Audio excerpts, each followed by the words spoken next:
পরবর্তীতে আমাদের এ অংশে যেই খুতবা আসবে সেইটা হবে পবিত্রতার পরে 2 রাকাত সালাত। এরপরে আমাদের ধারাবাহিক সালাতের আলোচনা আসতে পারে ইনশাআল্লাহুল আজিজ। আমরা পবিত্রতাকে সামনে রেখে বিগত জুমায় বলছিলাম যে মানুষকে গোসল করে পবিত্র হতে হবে, সাথে সাথে মানুষের সাথে সম্পৃক্ত কাপড় চোপড়, আসবাবপত্র, থালাবাটি তাকে পরিষ্কার পরিচ্ছন্ন রাখতে হবে। তার পথ ও পদ্ধতি কি হতে পারে এ ব্যাপারে আমরা এক বিস্তারিত বিবরণ পেশ করার চেষ্টা করেছি। সংক্ষিপ্ত আজকের আলোচনায় দিনী মুসলিম ভাই বোন আমরা বলতে চাচ্ছি যে মানুষকে গোসল করে পবিত্র হতে হবে মর্মে আরও কিছু জরুরি বিবরণ। তার একটি গুরুত্বপূর্ণ বিবরণ হচ্ছে জুমার দিনে গোসল করতে হবে। আব্দুল্লাহ ইবনে উমর রাদিয়াল্লাহু তাআলা আনহু বলেন, রাসূল সাল্লাল্লাহু আলাইহি ওয়াসাল্লাম বলেছেন, ইজা জাহাদাকুমুল জুমা, যখন তোমাদের কাছে জুমা চলে আসবে বা তোমাদের কারো কাছে যদি জুমা চলে আসে ফালিয়াগতাসিল, সেই জন্য গোসল করে। অত্র বুখারী মুসলিমের হাদিসে জুমার দিন মুসলিম পুরুষ নারীকে গোসল করার জন্য রাসূল সাল্লাল্লাহু আলাইহি সাল্লাম আদেশ করেন। যদিও জুমার দিন গোসল করা ফরজ নয়, মনে হচ্ছে বিবরণে যে গোসল করতে হবে এটা আদেশ। অন্য এক বর্ণনায় এসেছে মানুষ গোসল করলে ভালো, অজু করেও আসতে পারে, সেটাও ভালো। ওই বিবরণে আমরা একে এইভাবে বলতে পারি যে জুমার দিন গোসল ফরজ নয়, তবে জুমার দিনের জন্য মানুষ গোসল করবে, এইটি একটি গুরুত্বপূর্ণ সুন্নাত।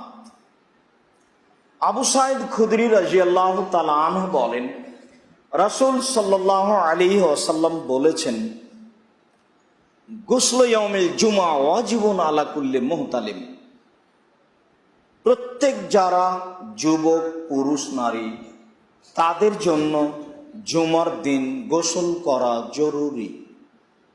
প্রত্যেক যুবক যারা তারা জুমার দিন গোসল করবে, এইটি রাসূলের পক্ষ থেকে একটি জরুরি গুরুত্বপূর্ণ ঘোষণা। আনাস রাদিয়াল্লাহু তাআলা আনহু বলেন, রাসূল সাল্লাল্লাহু আলাইহি ওয়াসাল্লাম বলেছেন, মান ইগতাসালা ইয়াউমাল জুমা, যে ব্যক্তি জুমার দিন গোসল করলো, ওয়া লাবিসা মিন আহসানি সিয়াবিহি, এবং তার সবচেয়ে ভালো পোশাক পরিধান করলো, ওয়া মাসসা মিন তিবিন ইন কানা ইনদাহু, আর যদি তার কাছে আতর থাকে তাহলে গায়ে লাগালো, ওয়ালাম ইয়াতাখাত্তানা কান্নাস, আর মসজিদে ঢুকে মানুষের কাঁধ ডিঙ্গিয়ে সামনে গেল না, যেখানে সুযোগ পেল জায়গা পেল সেখানেই বসে গেল, ওয়াসাল্লা মা কুদ্দেরা লাহু, আর যত সম্ভব সালাত আদায় করলো, 2 রাকাত, 6 রাকাত, 8 রাকাত, 10 রাকাত, যা সম্ভব।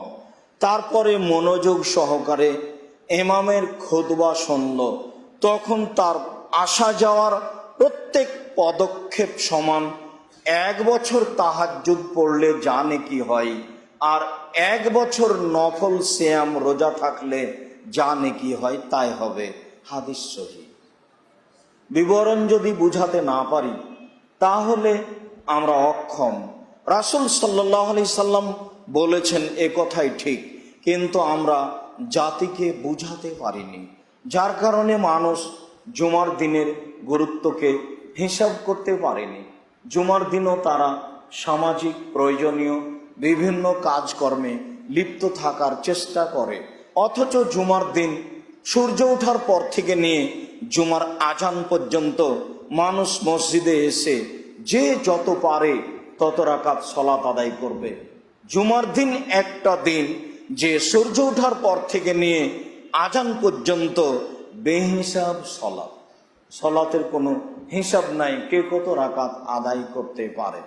অথচ লাইলাতুল কাদরে বেহিসাব সলাত আদায় করা যায় না। অথচ মসজিদে নবাবিতে বেহিসাব সলাত আদায় করা যায় না। বেহিসাব সলাত আদায় করা যায় পৃথিবীতে একটি জায়গা, সেটা হচ্ছে মক্কা হারাম, মসজিদুল হারাম। রাসূল সাল্লাল্লাহু আলাইহি সাল্লাম বলেন, লা তামনাউ আহাদান, তোমরা কাউকে বাধা দিবা না, আইসাল্লিয়ে আই আও এতুফা লাইলান ওয়া নাহারা, 24 ঘন্টা দিন রাত তোমরা সেখানে সালাত আদায় করতে এবং তওয়াফ করতে মানুষকে বাধা দিবা না। এটা রাসূলের আদেশ, তবু সরকারি আদেশ, সালাত চলে না, চললেও আবার 3 ফুট দূরে। ধর্ম পাগল হয়ে গেছে মানুষের কাছে। মুহাম্মদ সাল্লাল্লাহু আলাইহি সাল্লাম তো আর দুনিয়াতে নেই যে তাকে আবার তিনি বলবেন। মানুষ তো নিজের ইচ্ছা মতো ব্যবহার করছে ধর্মকে, আরো করবে। সকালে মানুষ মুমিন ছিল, বিকালে মানুষ কাফের হলো। হাদিসগুলি বুখারী মুসলিমের, কিভাবে তা বুঝতে পারছিলাম না, পরিস্থিতি বুঝাচ্ছে যে এইভাবে। সন্ধ্যায় মানুষ মুমিন ছিল, সকালে মানুষ কাফের হলো, এটা কিভাবে? হাদিস তো বুখারী মুসলিম, কিভাবে হয় দেখেন। একবারে নগদ ফতোয়া দিচ্ছে আলেম ওলামা, কোনো সমস্যা নেই। কোরআন মাজিদের আয়াত পড়ে, আল্লাহ রহম করো। সম্মানিত দ্বীনি মুসলিম ভাই বোন, বলছিলাম মানুষকে জুমার দিন গোসল করতে হবে মর্মে রাসূল সাল্লাল্লাহু আলাইহি সাল্লাম জোরালো গুরুত্ব সহকারে বলেছেন। মানুষ জুমার দিন গোসল করে আসবে, পবিত্রতা অর্জন করবে জুমার দিন গোসলের মাধ্যমে। অমুসলিম যদি ইসলাম গ্রহণ করে তাহলেও তাকে গোসল করতে হবে। বলছিলাম যে ইসলামে পবিত্রতার রীতিনীতি, ইসলামে পবিত্রতার গতিবিধি, করোনাকে মুখোশ পরে ঠেকানো যাবে কি? 3 ফুট দূরে দাঁড়িয়ে ঠেকানো যাবে কি? জুমার দিনে 10 জন মানুষ সালাত আদায় করবে, ওয়াক্তিয়া 5 জন, এতে ঠেকানো যাবে কি? ঘটনা কি তাই? ঘটনা তাই নয়, বরং রাসূল সাল্লাল্লাহু আলাইহি সাল্লামের পদ্ধতি অবলম্বন করলে আল্লাহর পক্ষ থেকে মানুষের উপরে দয়া রহমত নাজেল হবে, তখন মানুষ বালা বিপদ থেকে বেঁচে যাবে। দীর্ঘদিন থেকে বলে আসছি যে ছোঁয়াচে রোগ নেই, অতএব করোনা ভাইরাস ছোঁয়াচে রোগ নয়। করোনা ভাইরাস মহামারী নয়। মহামারীতে ঘন্টায় লক্ষ মানুষ মারা যায়, তখন তার নাম হয় কলেরা মহামারী। তবে বিপদ হতে পারে, যদি বিপদই হয় তখন সলাত, দান, জিকির আজকার, তাসবিহ তাহলিল এইগুলো দিয়ে তাতে থেকে বেঁচে থাকার চেষ্টা করতে হবে, যা রাসূল সাল্লাল্লাহু আলাইহি সাল্লাম বলেন। একজন মানুষ যদি ইসলাম গ্রহণ করে তাহলে তার রীতিনীতি বিধান হচ্ছে তাকে আগে পবিত্র হতে হবে। কালেমা আশহাদু আল্লা ইলাহা ইল্লাল্লাহ ওয়া আশহাদু আন্না মুহাম্মাদুর রাসূলুল্লাহ, আমি সাক্ষ্য দিচ্ছি আল্লাহ ছাড়া কোনো মাবুদ নেই, আমি সাক্ষ্য দিচ্ছি মুহাম্মদ আল্লাহর রাসূল, এই বলে স্বীকৃতি দেওয়ার পূর্বে তাকে গোসল করতে হবে। এ আদেশ মুহাম্মদ সাল্লাল্লাহু আলাইহি সাল্লাম করেন। কায়েস ইবনে আসিম রাদিয়াল্লাহু তাআলা আনহুর বিবরণ, আন্নাহু আসলামা, তিনি নিজে ইসলাম গ্রহণ করলেন। আমারাহু, রাসূল সাল্লাল্লাহু আলাইহি সাল্লাম তাকে আদেশ করলেন ইসলাম গ্রহণ করার জন্য, জরুরি আদেশ, একটা সেলা তাকে গোসল করতে হবে। তিনি তাকে গোসল করার জন্য আদেশ করলেন, তিনি গোসল করার পরে ইসলাম গ্রহণ করলেন। অপরদিকে বুখারী মুসলিমের হাদিসে এসেছে সুমামা ইবনে ওসালের কথা। সুমামা ইবনে ওসালকে বাঁধা ছিল মসজিদের খুঁটিতে। রাসূল সাল্লাল্লাহু আলাইহি সাল্লাম তাকে বললেন, সুমামা, তোমার মতামত কি? তুমি কি ইসলাম গ্রহণ করবে? তখন সে বলল, আমি ইসলাম গ্রহণ করব মানে?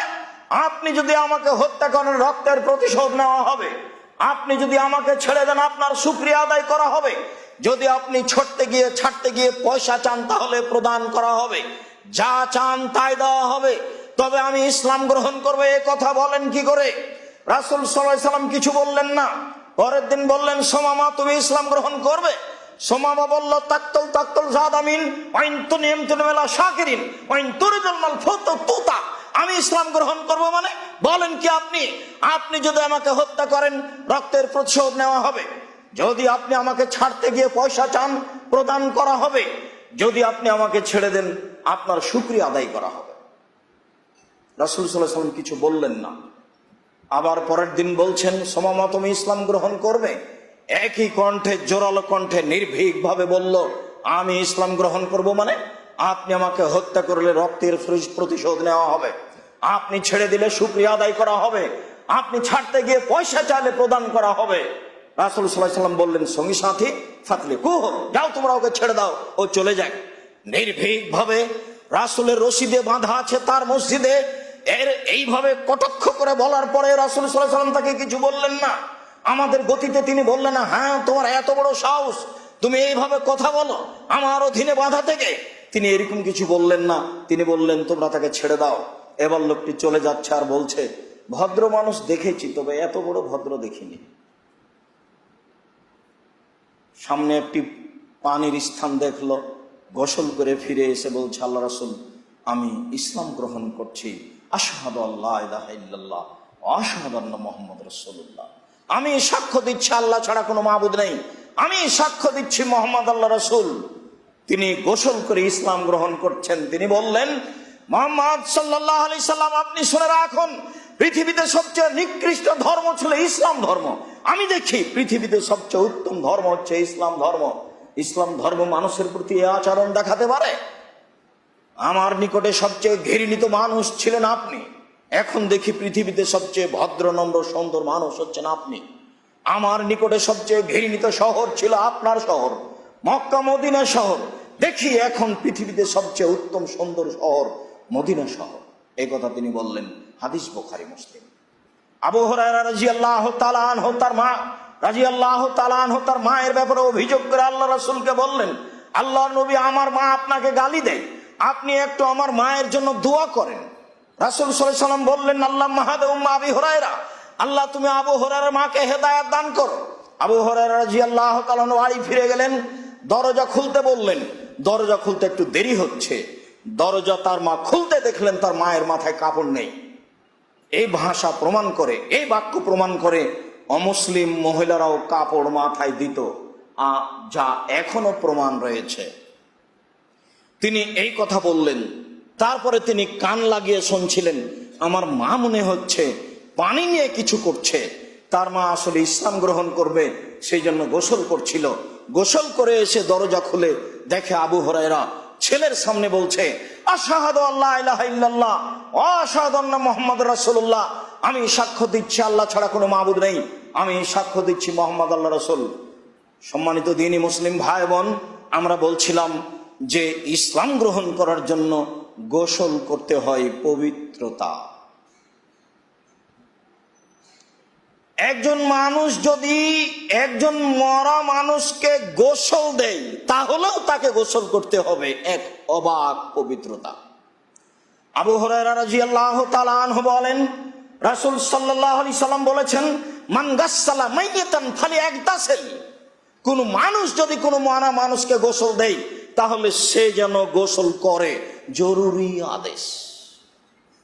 আমি একজন মরা মানুষকে গোসল দিলাম, আমাকে গোসল করতে হবে কেন? আমি কি করলাম?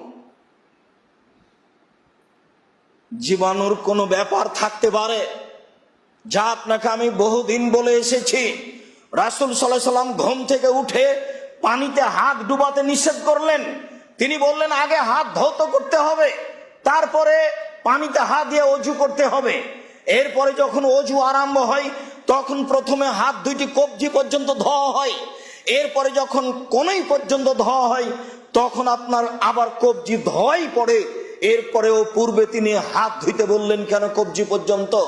কবজি পর্যন্ত ধোয়ার পরে পানি হাতে নিয়ে মুখে নাকে দিতে হবে। মানে প্রথমবার ধোয়ার পরেও জীবাণু হাতে থাকতে পারে, তাই অজুতেই প্রথমবারে এই কবজি পর্যন্ত ধুইতে হবে, তারপর মুখে পানি, তারপর নাকে পানি। আমি বুঝতে পারি আর না পারি। তাহলে একজন মরা মানুষকে গোসল দেওয়াচ্ছে যে তাকে গোসল করার জন্য রাসূল সাল্লাল্লাহু আলাইহি ওয়াসাল্লাম আদেশ করেন। ইসলামে পবিত্রতার বিধান। যে ব্যক্তি মারা যাচ্ছে পরকালমুখী তাকে গোসল দিয়ে জানাজা দিতে হবে, তাকে গোসল দিতে হবে। যদিও শহীদ হয়ে গেলে তার গোসল নেই।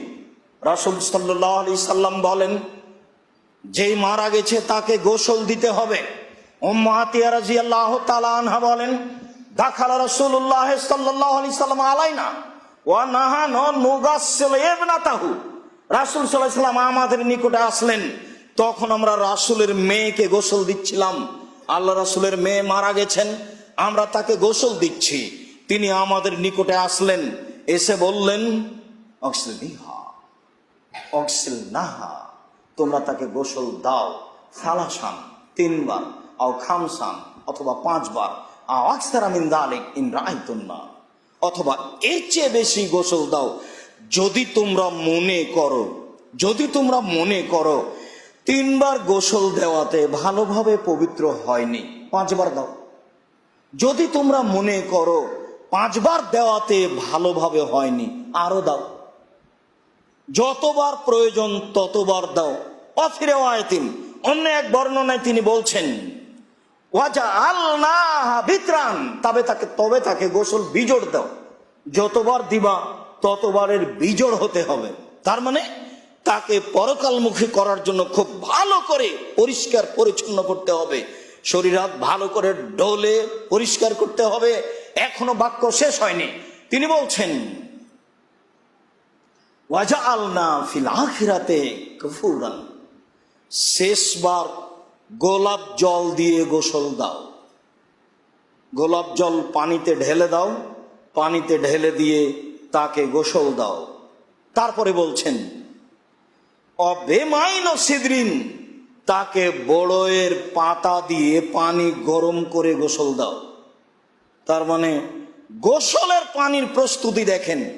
গোসল তো 3 বার 5 বার 7 বার আছেই, তারপরেও গোলাপ জল দিতে হবে পানিতে, এ কথা তিনি বলেন। তারপরেও ওই পানি রেডি করতে হবে বড়য়ের পাতা দিয়ে। তার মানে বড়য়ের পাতা দিয়ে পানি গরম করলে শরীর বেশি ভালো পরিষ্কার হবে।